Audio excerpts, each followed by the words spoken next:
ನಿನ್ನ ಇಚ್ಛೆಯ ಪೂರ್ಣವಾಗಲಿಲ್ಲವೇ ಸಹೋದರ? ಅಣ್ಣ, ಯಾವಾಗ ಬಂದೆ? ಕುಶಲವೇ? ಈ ದಶವನ್ನು ಪ್ರಣಾಮಗಳನ್ನು ಸ್ವೀಕರಿಸಿ ರೇವತಿಪತಿ. ರೇವತಿಪತಿ, ಅರ್ಜುನನ ಪ್ರಣಾಮಗಳನ್ನು ಸ್ವೀಕರಿಸಿ. ಗುರುದೇವ, ನಮಸ್ಕರಿಸುವೆನು. ಇಷ್ಟು ದಿನಗಳ ಮೇಲೆ ನಿನ್ನನ್ನು ನೋಡುತ್ತಿರುವೆನು. ಏನಿದು? ದುರ್ಯೋಧನ ಕಣ್ಣುಗಳಲ್ಲಿ ನೀರು. ಏನನ್ನು ಮಾಡಿದೆ ಕೃಷ್ಣ? ಹಾಗಾದರೆ ನೀನು ಸುದರ್ಶನ ಚಕ್ರವನ್ನು ಹಿಡಿದು ಪಾಂಡವರ ಪಕ್ಷವನ್ನು ವಹಿಸು. ನಾನೀ ಹಲಾಯುಧವನ್ನು ಹಿಡಿದು ದುರ್ಯೋಧನದ ಪಾರ್ಶ್ವದಲ್ಲಿ ನಿಲ್ಲುವೆನು. ಆಗ ಈ ಭಾರತ ಯುದ್ಧವು ಮತ್ತೊಂದು ರೂಪ ಪಡೆಯುವುದನ್ನು ನೋಡುವೆ. ಅಣ್ಣ, ಪಾಂಡವರು ಯಾವಾಗಲೂ ಯುದ್ಧವನ್ನು ಬಯಸಿದವರಲ್ಲ. ಅದನ್ನು ನೀನು ಚೆನ್ನಾಗಿ ಬಲ್ಲೆ. ಈಗಲೂ ಪಾಂಡವರಿಗೆ 5 ಗ್ರಾಮಗಳನ್ನು ಕೊಡಿಸು. ಅವರು ಸಂತುಷ್ಟರಾಗುವರು. ನೀನೇ ಸಂಧಾನ ಮಾಡುವಣ್ಣ. ಗುರುದೇವ, ಈ ದುರ್ಯೋಧನನ ಕಣ್ಣುಗಳಲ್ಲಿ ಒಂದು ತೊಟ್ಟು ನೀರನ್ನು ನೋಡಿ ಇಷ್ಟೊಂದು ಕಾತುರನಾದೆಯಾ ಗುರುದೇವ? ನಾನು ದುಃಖದಿಂದ ಕಣ್ಣೀರು ಸುರಿಸಲಿಲ್ಲ. ಈ ದುರ್ಯೋಧನನ ಅಪೂರ್ವ ಉದ್ಯಮವನ್ನು, ವಿರಾಟಾಂತರವನ್ನು ನಿನಗೆ ತೋರಿಸಲಾರದೆ ಹೋದನಲ್ಲ ಎಂದು ದುಃಖಿಸದಿರು ಅಷ್ಟೇ. ಏಕೆಂದರೆ ನೀನೆನ್ನ ಗುರು. ಸಹೋದರ, ಯುದ್ಧ ಮಾಡು. ಹೆಬ್ಬಡರ ವಸ್ತುವು ಚೂರ್ಣವಾಗಿ ಹೋಗಲಿ. ಕೃಷ್ಣ, ನಾನು ನಿನ್ನನ್ನು ತಪ್ಪಾಗಿ ತಿಳಿದೆನು. ನೀನು ನಿನ್ನ ಕರ್ತವ್ಯವನ್ನು ಮಾಡು. ನಾನೀಗಲೇ ದ್ವಾರಕೆಗೆ ಹೊರಡುವೆನು. ಅಣ್ಣ, ಸ್ವಲ್ಪ ನಿಲ್ಲು. ಈ ಗದಾಯುಧವನ್ನು ನೋಡಿಕೊಂಡು ಹೋಗು. ಹಾಗೇ ಆಗಲಿ. ಎಲವೆಲವೋ ಹೊಟ್ಟೆ ಬಾತ ಭೀಮ, ನನ್ನ 99 ಮಂದಿ ಸಹೋದರನ್ನು ಕೊಂದ ಪಾಪಿ, ಇನ್ನು ನಿನ್ನನ್ನು ನಾನು ಉಳಿಸುವುದಿಲ್ಲ. ಈ ಚಲದಂಕ ಮಲ್ಲ ಕೌರವೇಶ್ವರನನ್ನು ನೀನು ಓದಿಸಬಲ್ಲೆ. ಆದರೆ ಸಮುದ್ರ ಪರಿವೇಷ್ಟಿತವಾದ ಸರ್ವ ಸಂಪದವು ನಿನ್ನದಾಗುವುದು. ದುರ್ಯೋಧನ, ಈ ಜಗಜ್ಜಟ್ಟಿ ಭೀಮನನ್ನು ಸೋಲಿಸಿದ್ದಾದರೆ ನೀನು ಅಚಕ್ರವಾದ ಕೀರ್ತಿಯನ್ನೇ ಪಡೆಯುವೆ. ಸಿದ್ಧನಾಗು ಯುದ್ಧಕ್ಕೆ, ಸಿದ್ಧನಾಗುವ ಯುದ್ಧಕ್ಕೆ ಸಿದ್ಧನಾಗು. ನಿನ್ನ ಇಷ್ಟ ದೈವವನ್ನು ಸ್ಮರಿಸಿಕೋ.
ಭೀಮನು ನಿರಸ್ತ್ರನು. ಗುರುದೇವ, ಎಲ್ಲವೂ ಹೊಟ್ಟೆ ಮಾಟ. ಇದು ತೆಗೆದುಕೋ ನಿನ್ನ ಹೋಯ್ದವನ್ನು. ಸಿದ್ಧನಾಗು, ಸಿದ್ಧನಾಗು.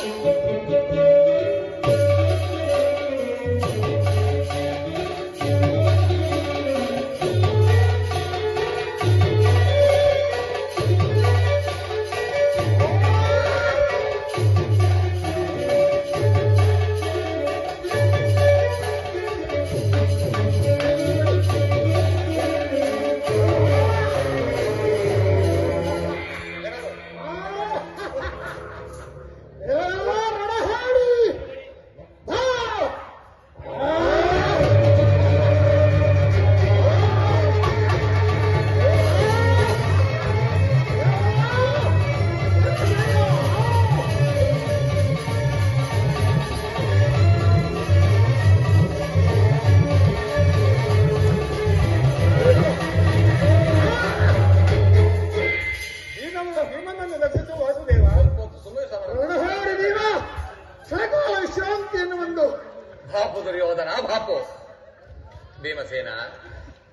ಬೀಳದಂತೆ ಶೌರ್ಯದಿಂದ ಕಾಳಗ ಮಾಡು.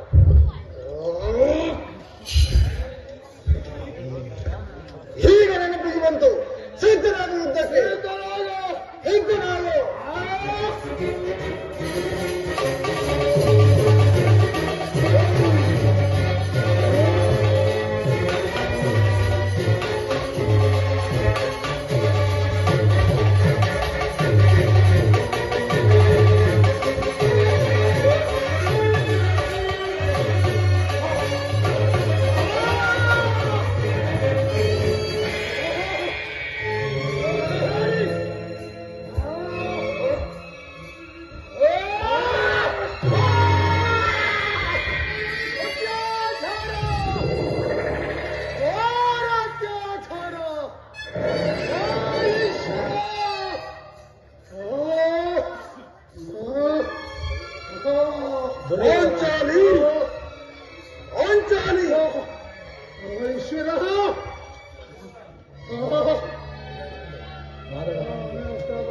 ಇಂದಿಗೆ ನನ್ನ ಪ್ರತಿಮೆಯು ನೆರವೇರಿತು.